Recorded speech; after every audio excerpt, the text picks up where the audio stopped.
Good morning, everybody, and welcome to Gospel Movements Session 1. We are working on getting Sabrina on right now. She's having some technical issues, so we're just going to continue on. We're going to have Sue Stevenson here. She is from Grace Church in Chino Valley, Arizona, and we're going to talk about how we can create a ministry for the deaf in hearing churches today. So, Arizona, just to give you some background, the reason why we feature 2 Arizona churches is because Arizona is approximately about 80 to 90% rural. So most of your deaf churches are kind of located in Tucson and in Phoenix area. And I mean, if you do a Google search, you'll find them all. And so today we're going to talk about how can we create a welcoming environment for the deaf when it's a hearing church. And so, Sue, why don't you go ahead and share what you are, who you are, what you do. Give us a little insight before we launch into some questions. My name is Sue Stevenson. I'm a sign language interpreter. I have 20 years of experience of interpreting for adult students in adult education in California. I've interpreted at my church in California for a few years, and then I've been interpreting here for 3 years in church. I think part of my role is an interpreter, but I'm also what we call interpreter slash or interpreter plus. I'm an interpreter, but I also am seeing that I'm more and more of a shepherd also. And that was unexpected for me. I've only wanted to be an interpreter, but the role grows when you're in church. It does indeed. I mean, oh, here we go. I think we've got Sabrina on. So we're bringing her on.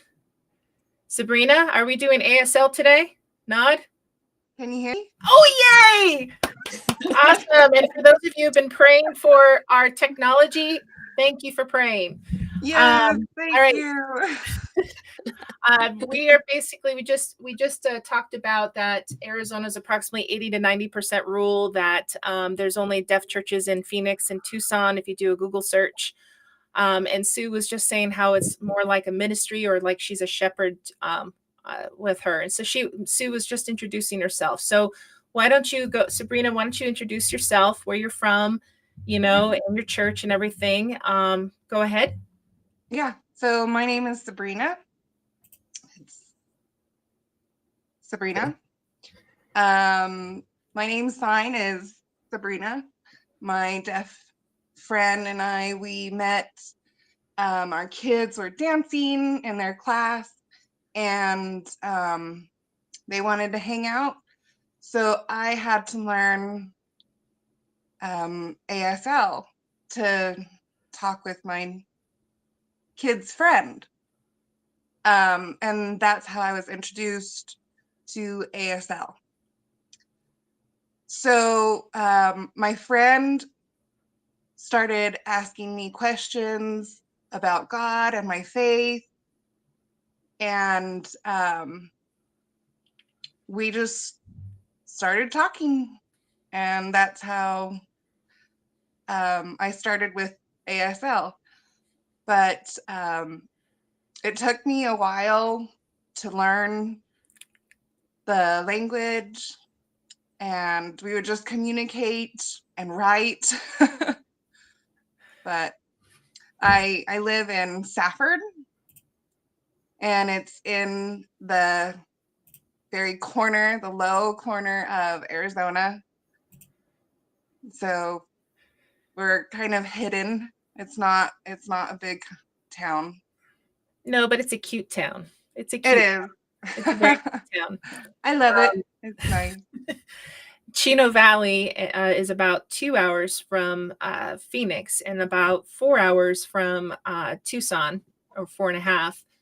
And Safford is about, what, 2 to 3 hours from Phoenix, and how long from Tucson? It's about 2 hours from Tucson. Okay, got it. So yeah, I mean, it's definitely a ministry that's starting to bloom in some hearing churches. And in fact, a Google search I did on deaf ministries in Phoenix showed a bunch of some hearing churches that have some ASL interpreters. But today we're going to basically talk about why it's important to not just provide a service on Sunday, or any other event that you have, but to provide the fellowship that the deaf need. And for those of you watching online, you may feel free to put questions in the chat. We welcome it. It's not an interruption. And if you are deaf, welcome. You are also welcome to put your questions in there or share your experiences in going to church at a hearing church, good or bad. So let's first explain what American Sign Language is and why it's different than English. So either one of you can go ahead and answer that, or both. I'll take it. Okay. So American Sign Language is a language on its own. It has its own syntax, grammar, and it is not at all like English. English has word endings like ing or ed, or has the words to and are and is and was, and sign language doesn't have that. My favorite example for sign language in English, I would say, I am going to the store. You can't really see, can you? But in sign language, I would say store, I go. And it's just totally different. I have never learned how to sign and talk at the same time, simply because I get all garbled and I end up doing both poorly. You have anything to add to that, Sabrina?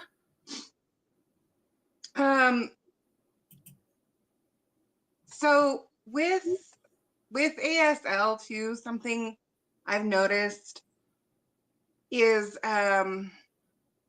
it, especially when reading, my friends will read, and it's the language structure is very different. It's a lot of skipping and missing a lot of the shorter words that we will use in regular English language.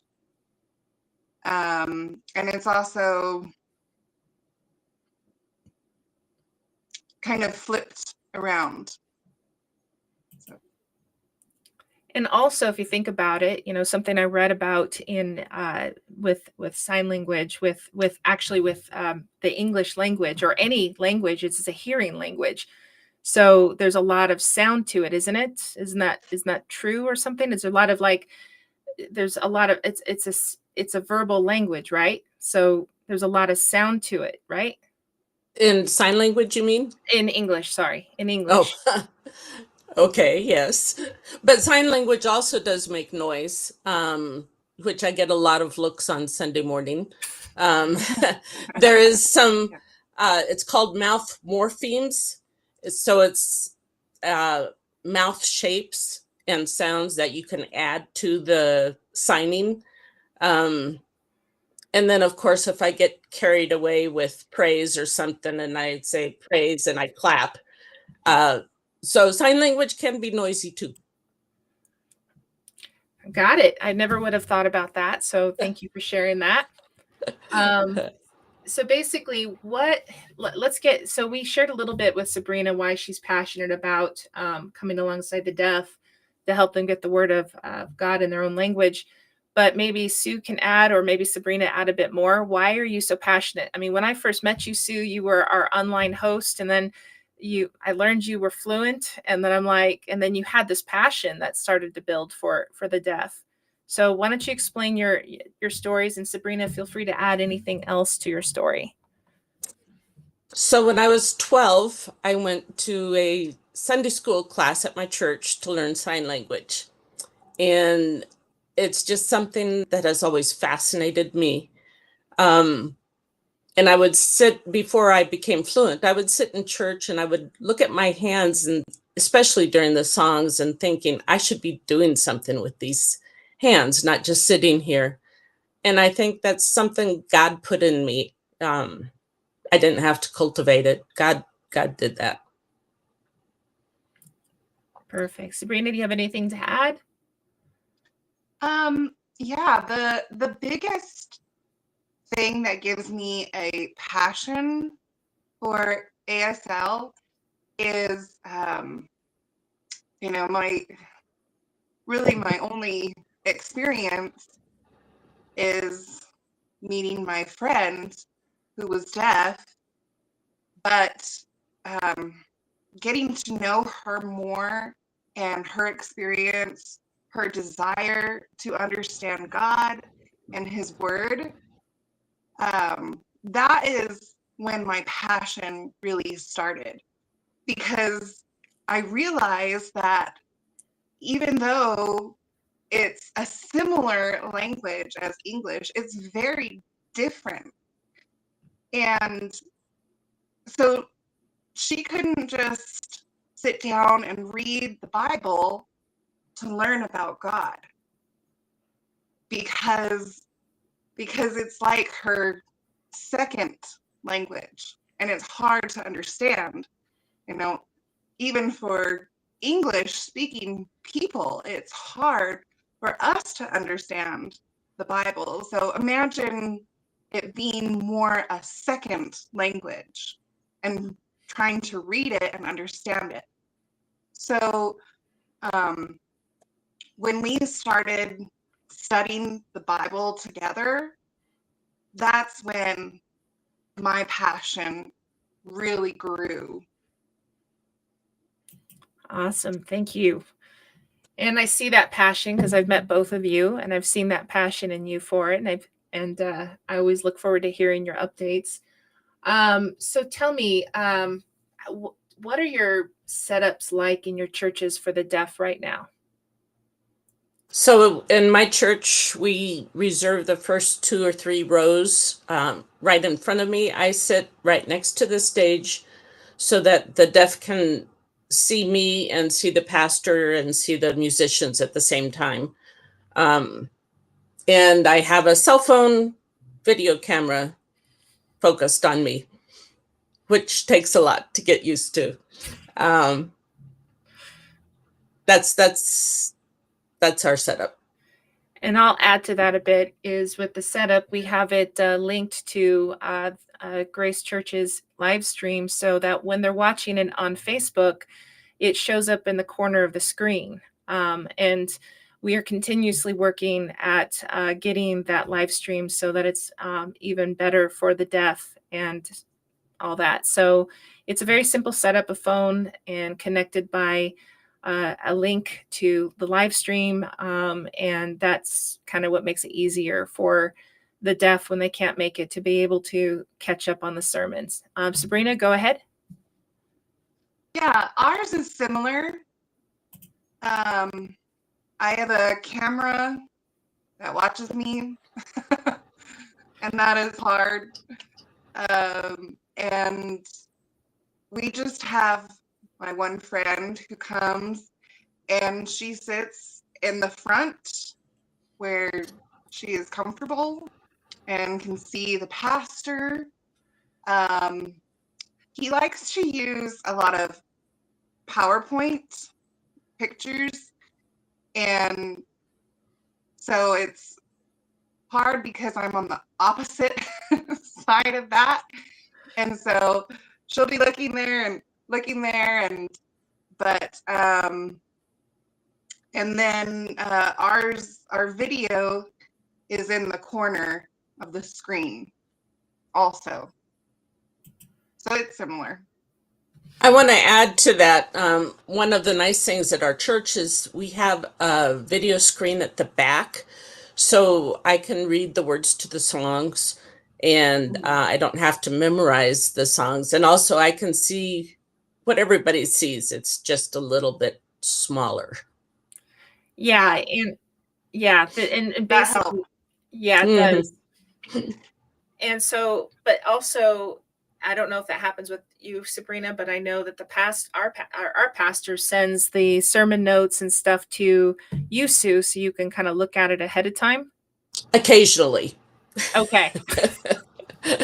I do get, he does send me the verses usually ahead of time so I can focus on that and research and study that.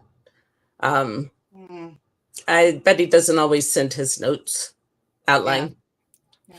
My pastor is really good with sending me the notes before the sermon, a few days before.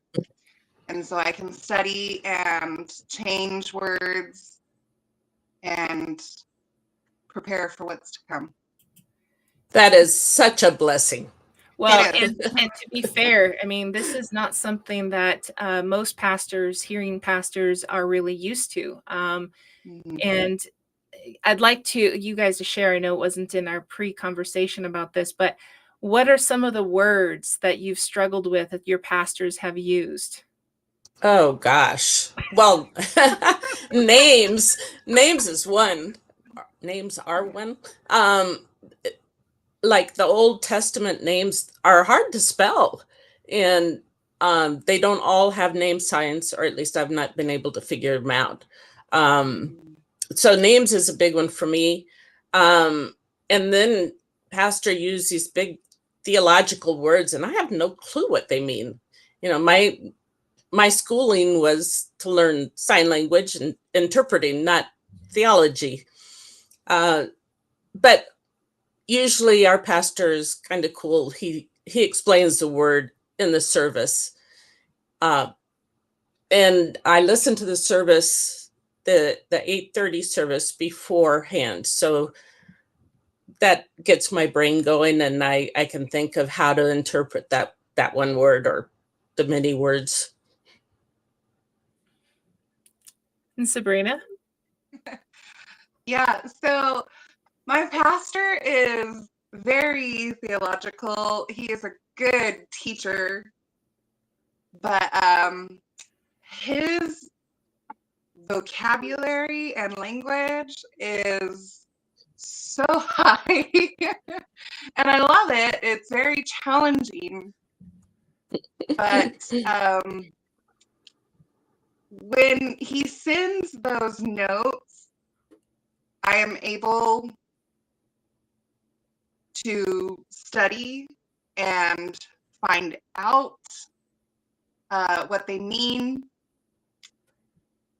But I would say that the thing that is hard are the, correct me if I'm wrong word, but it's the idioms. Idioms, yes. Idioms? Yeah, Yes. the idioms. Hmm. So that's like, I don't know, explain idioms, but it's more of imagery language, I guess. Um, sometimes when Christians will say, it's either black or white, ASL are going to take that literally as color, not attitude, personality, believing, how we operate in our relationship Contrast. with Hmm. God. Yeah. It's those idioms. Idioms are hard to translate. Yeah, idioms and jokes are the Idioms. worst. Idioms and jokes, those are the Yes, worst, yes. because it's jokes are usually a play on words, on English words, and it just doesn't interpret. Um, Although Yeah. when it does, it's such a good feeling to see the deaf people laugh. Yeah, they understand and laugh with Mm. everyone. That's the best. Well, a little bit late, but yes. All right, right. Well, kudos to both your pastors for basically adjusting their way of preaching to be able to be so accommodating to your deaf congregation.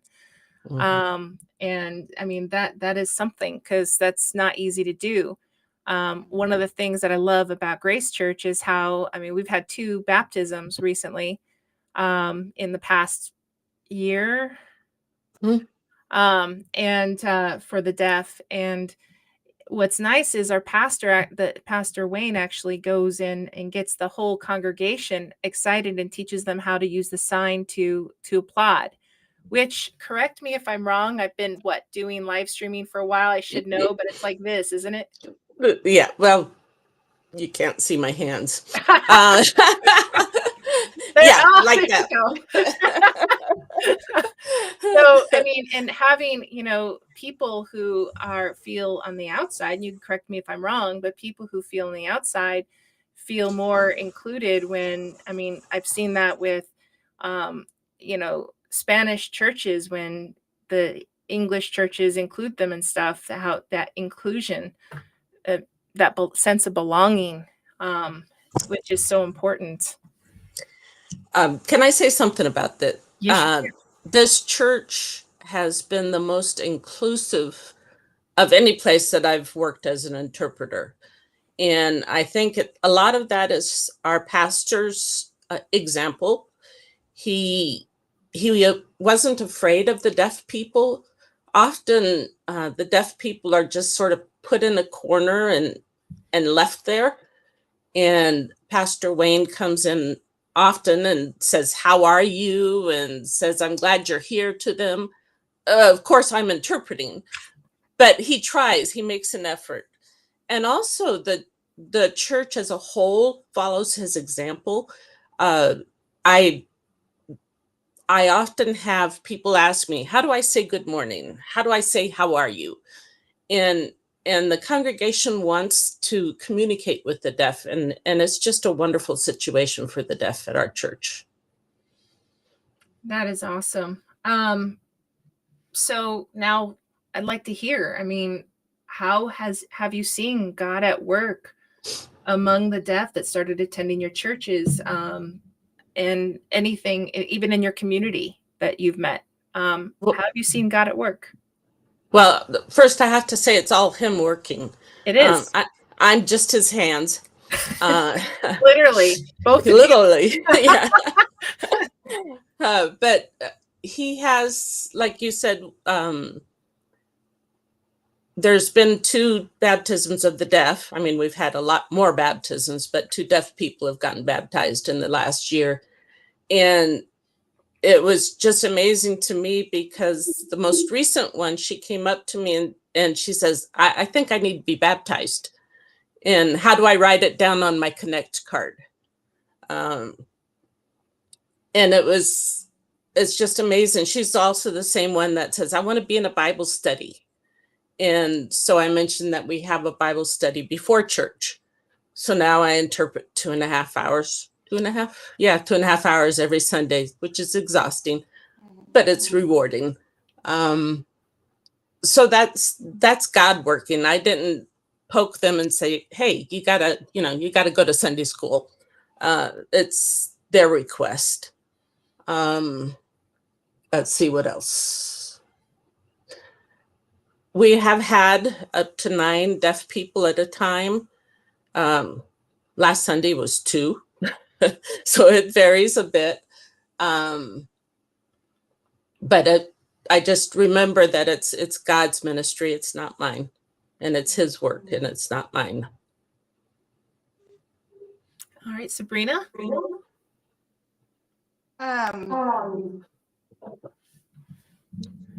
We have had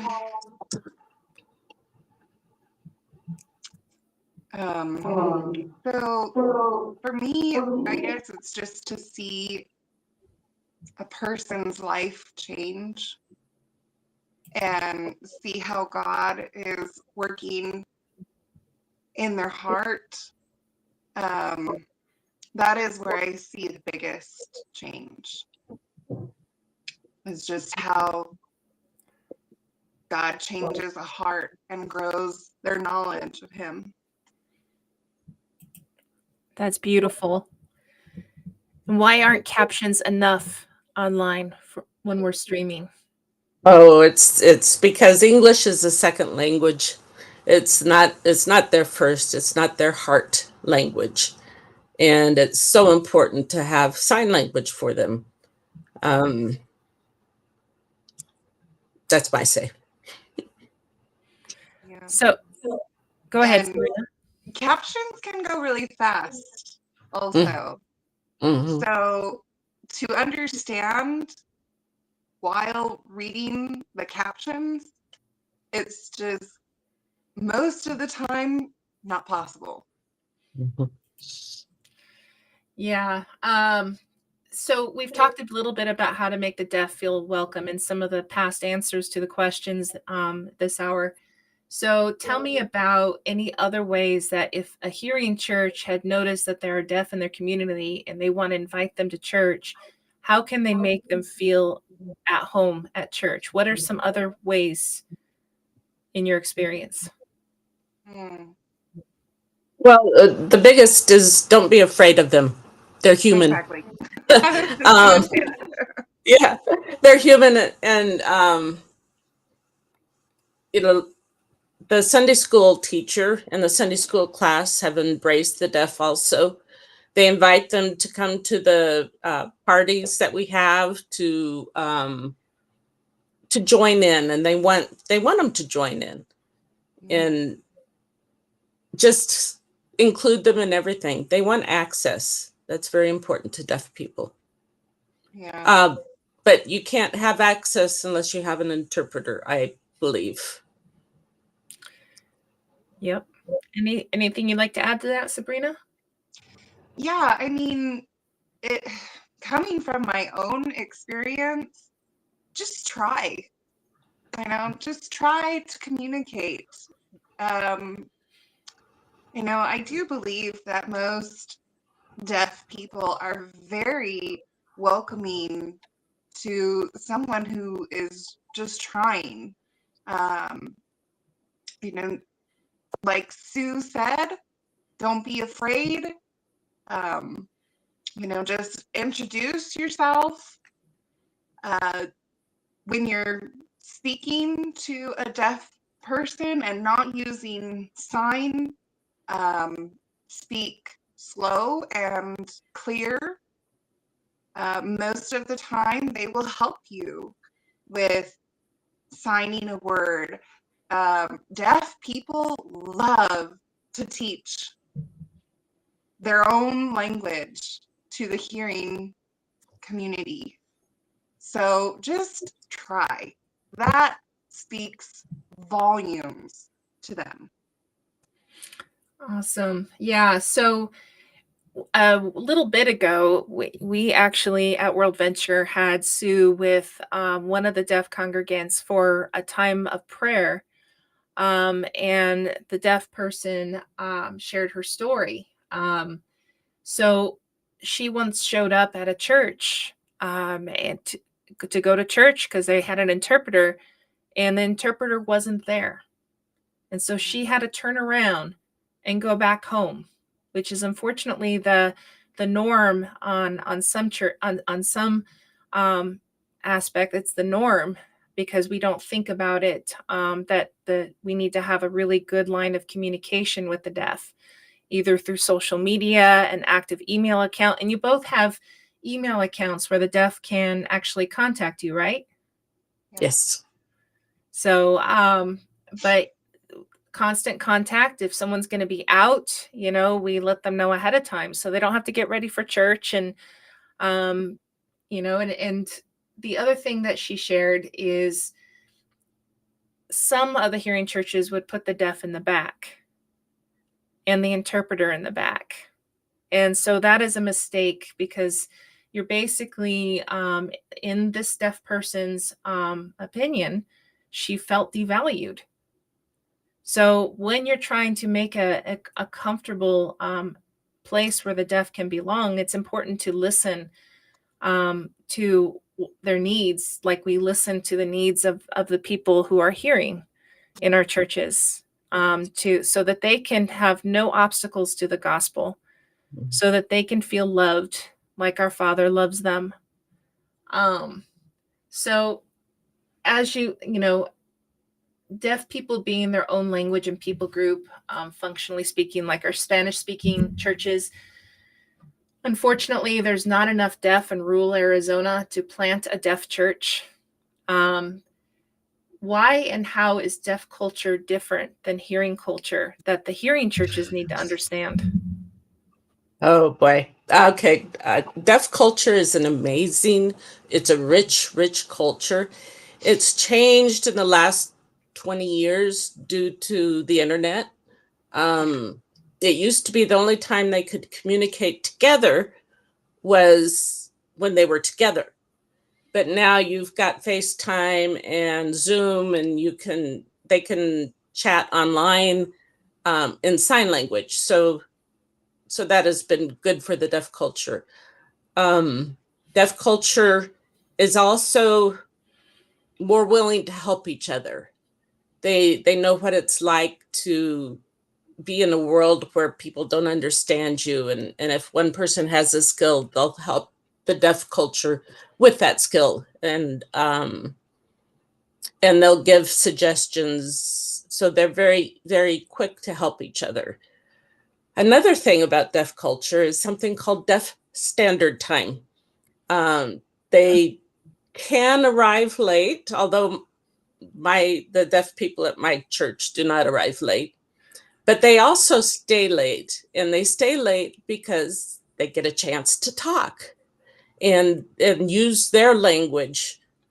So they chat with each other, and oftentimes you have to flick the lights on and off quickly to say, okay, we're shutting up the room, it's time to go. Let's see. I'm reading notes I typed up. Yeah. They are deaf people are more willing to help each other. They are better than us at being a first century church. In America, we're all independent. We don't need anybody, but they're a true group, and they help each other out. Anything you'd like to add to that, Sabrina? I also see too that in a small community like mine, there's still a lot of, what's a good word for it? Even within the deaf community, there's still a lot of cultural differences and divisions. You know, either with religion or even like if between Mexican versus American, you know, if there's a deaf person that has a hearing aid, all of those things can influence the deaf community on how they fellowship, who they fellowship with. And so it's sometimes hard to make those connections. At least in my community, I see that. You know, I was thinking you're close to the Mexican border, correct? Yeah. Yeah. So do you see a lot of Mexican Sign Language? I've not personally seen them use the sign, but I know of two Mexican women here in our valley that use sign. They use the ASL sign with me, but I don't know if like their home language they add Mexican words. I don't know. One of the But deaf I think teachers. there's also like religious differences there, and so there's an avoiding. Yeah, because probably have a lot of Catholics down Yes. there. Yes, There's yes. a lot of Catholics, yeah. And the Catholics have their own language, if you think about it. And I Mhm. don't know Catholic sign language. I don't know all those big old There's words a that they lot of use. different words. Yes, yes. So that's a barrier there. Yeah. Wow. So how, a little off the cuff here. So how can a deaf person who's a believer think beyond those divisions to reach people for the gospel? Mm. Um, I think sorry. Go ahead. I think a big thing to emphasize for the deaf is that we are God's body. It doesn't matter race, language, in something I express to my friend is Jesus, his thinking was future, heavenly thinking, and that needs to be our thinking. All of these divisions that our culture and people, it's our flesh causing those divisions, our desires causing those divisions. And, we need to have the mindset of Christ. His mindset was eternity, that in heaven, there's one language. In heaven, we will understand everyone. There's not going to be all of those divisions. And that's how Jesus wants us to live now. And so to encourage not just deaf people, but hearing people also to live like those divisions, they don't matter.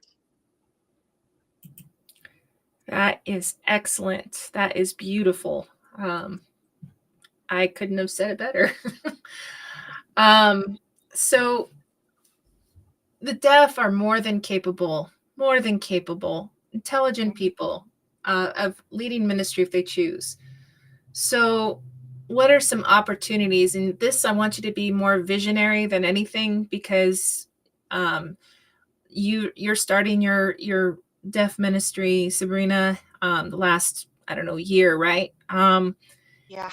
Yeah. It's been about And a then, little over a year. yeah, a little over a year. So Sue and your deaf ministry is going 3 years, so you're a little more advanced, but we're still trying to work some of that out. But how can what are the opportunities in hearing churches that have ASL interpreters where deaf can step in and do ministry to their own people even? There's been some interest in having a deaf-led Bible study, but the only deaf person that was willing to do all the work for it has a house in California and a house out here. So he's not around enough to really do a Bible study, but there is that interest. I think it'd be great if they had their own Bible study, their own Sunday school class, taught by somebody in the deaf community, not by an interpreter. Anything to add, Sabrina? Yeah. So for my experience, having my friend teach members of our church ASL really helps include her, and puts her in a teaching position. And then I think too,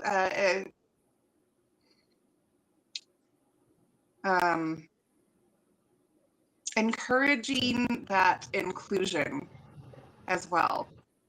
So what I mean from that is to, encourage them to also be included in the fellowships that the church offers, and offer fellowships specifically for deaf culture also.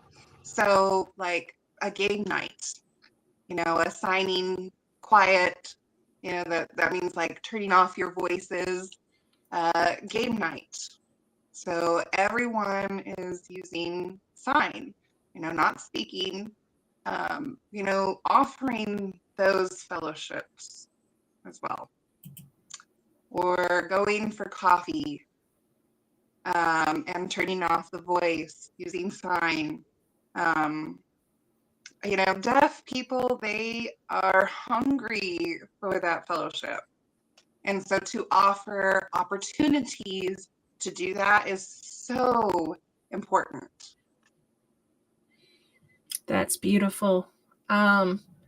So by your own examples and your own experience, even thinking a little visionary, continuing to think a little visionary, where can ASL interpreters at hearing churches who are trying to reach the deaf bring them to church and into fellowship with each other? How can they find the deaf people in the communities? Because I mean, when I talked to Sue about starting the Grace Church thing, we didn't know that we had any, and he said, let's just pop it on Facebook and see what happens. And so tell me a little bit about how you're finding the deaf, or how is God bringing the deaf to your church? Yeah, I was going to say God has brought the deaf to me, to our church. But I also attend the events at the mall for the deaf community. And I pass out my business card and I say, hey, if you want a church, we got a church here.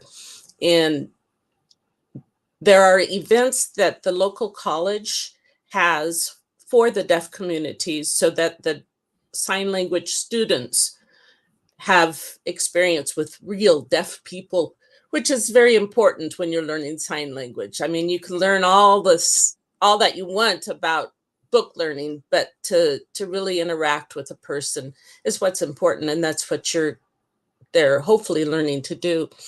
And so we have events at the mall where we turn off our voices and we play games. Deaf really like to play games, it seems. And yeah. And we play games like bingo, except with pictures instead of words.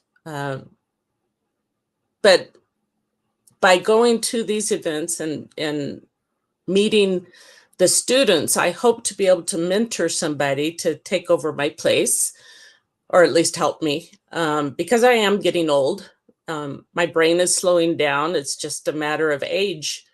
I won't be able to do this forever, and not nearly as long as Sabrina will be able to do it.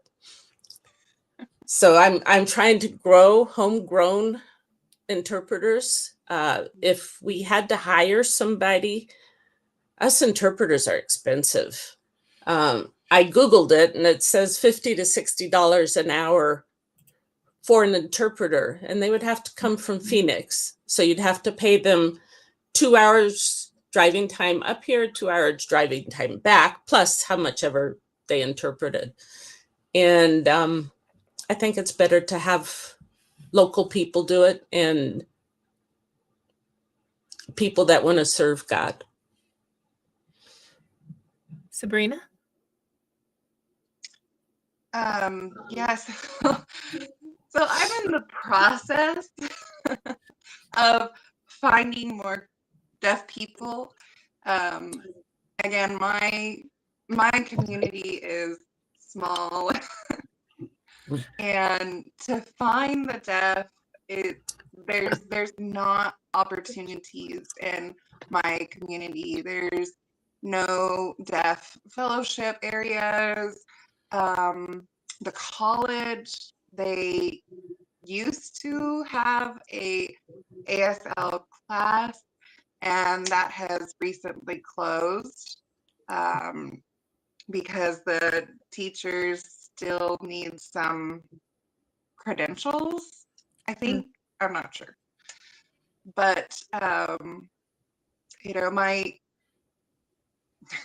vision for that is to create opportunities and places, you know, posting online, on Facebook, you know, a deaf fellowship, time, game, whatever the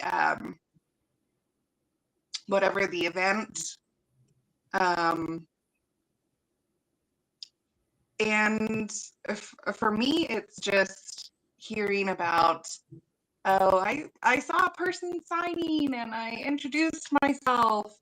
You know, even my church helps in that area also. They, you know, it's like hunting, hunting for a person who is signing.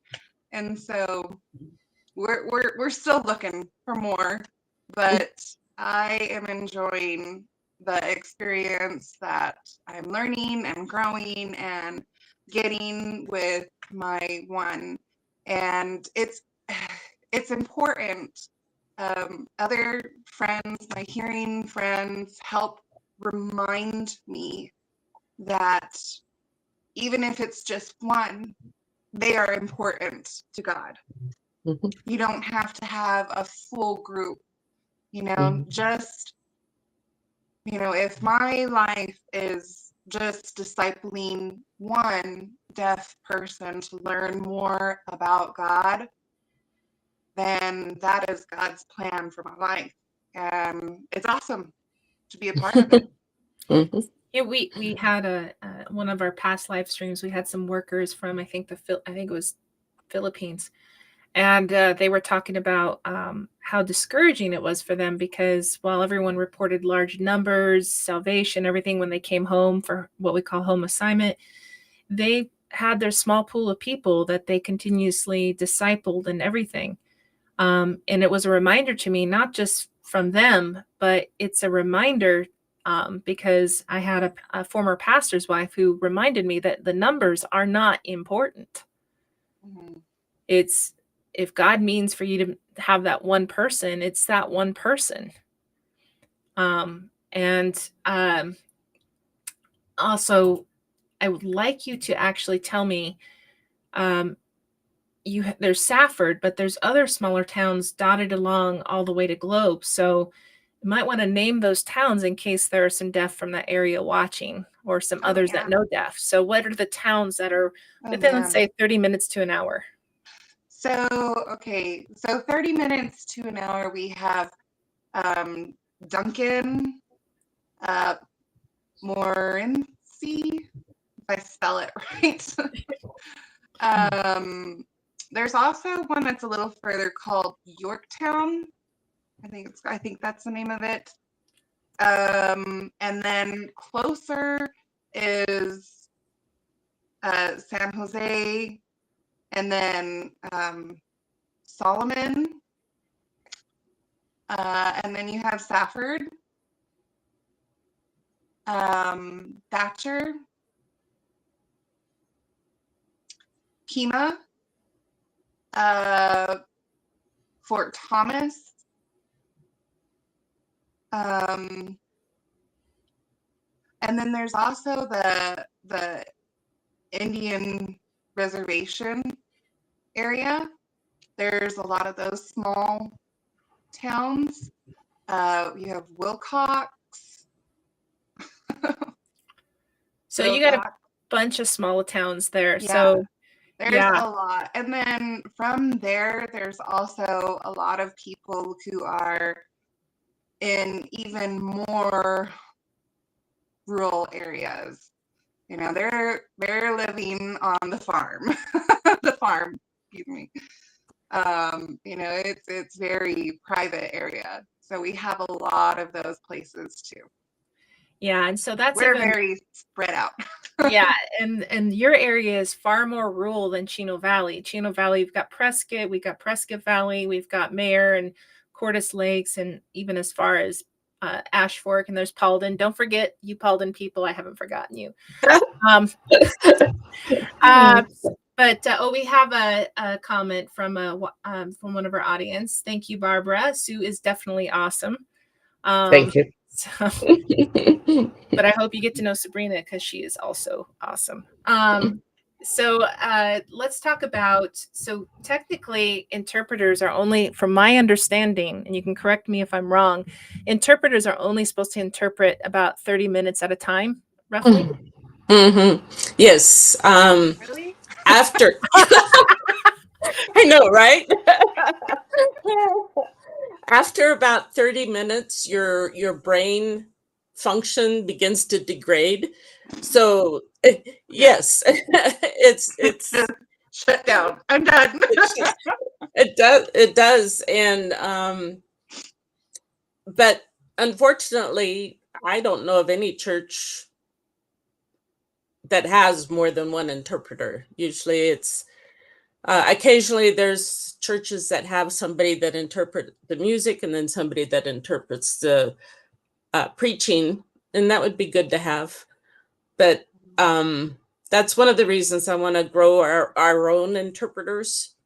And to do that, I plan on starting a class, hopefully soon, of sign language class to get people interested. And then I'll push them over to the college where they can get a real training in sign language. But yes, 30 minutes. Well, you should see me Sunday afternoons. It's like I'm brain dead. After 2.5 hours, it's just, there's nothing left. My hands don't get tired. It's just my brain. Yeah. It's definitely God helping in those areas.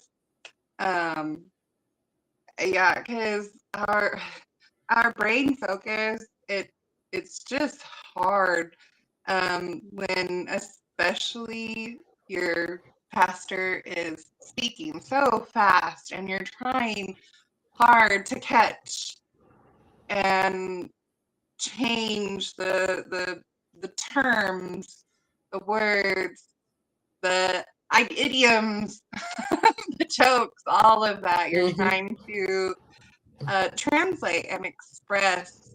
You know, it's not just your hands moving, but it's the expression.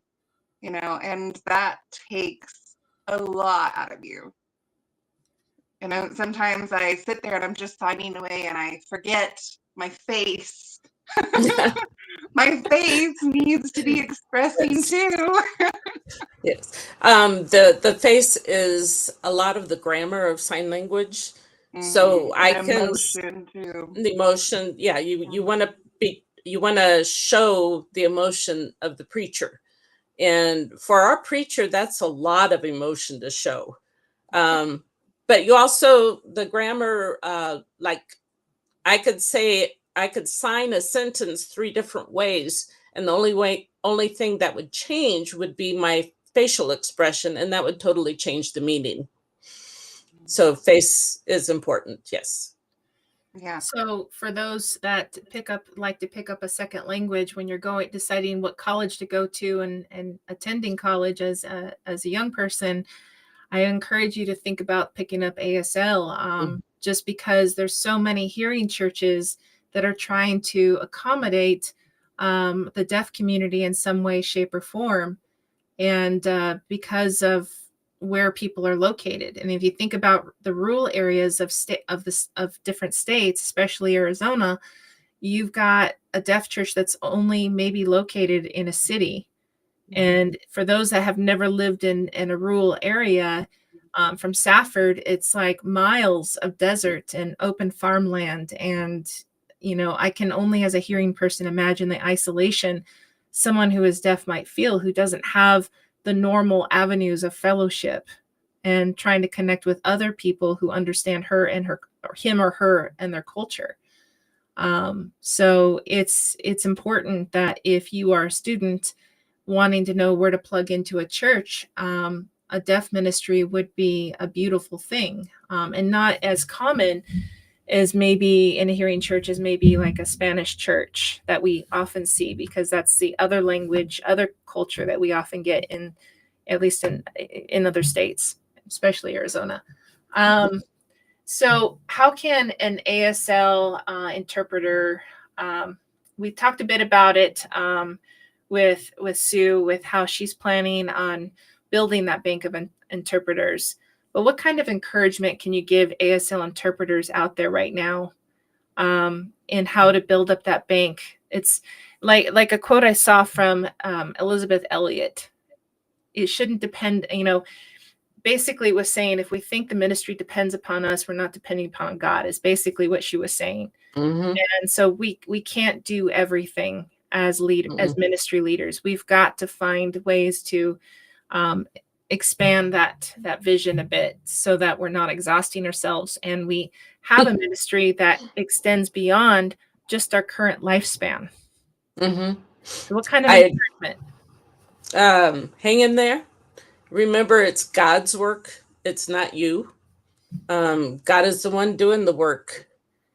And we have to rely on him for strength, for endurance, and accuracy. Mm-hmm.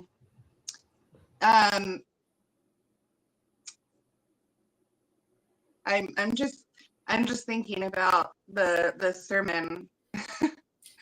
Our pastor's sermon this last week was about Mary's willingness and her submission to God.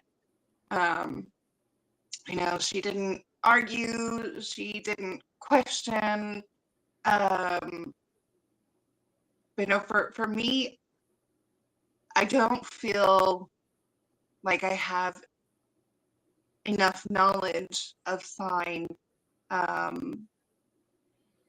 that I express well or interpret well.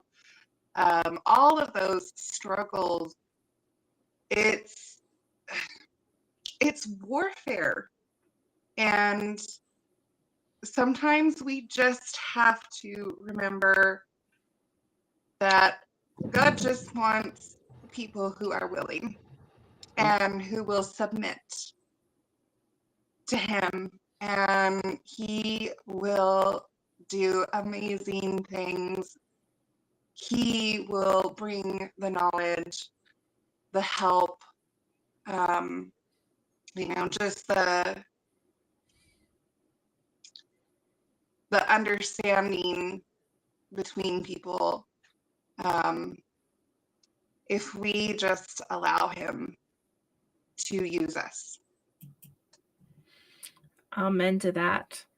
As we close on the end of our hour, I want to remind that those who live in Arizona that we have created a sort of parachurch deaf chat Facebook group that we want to encourage ASL interpreters to use to promote their church deaf events, to promote their services. And if you'd like to join that, we'll put the link into the blog post with the recording later today.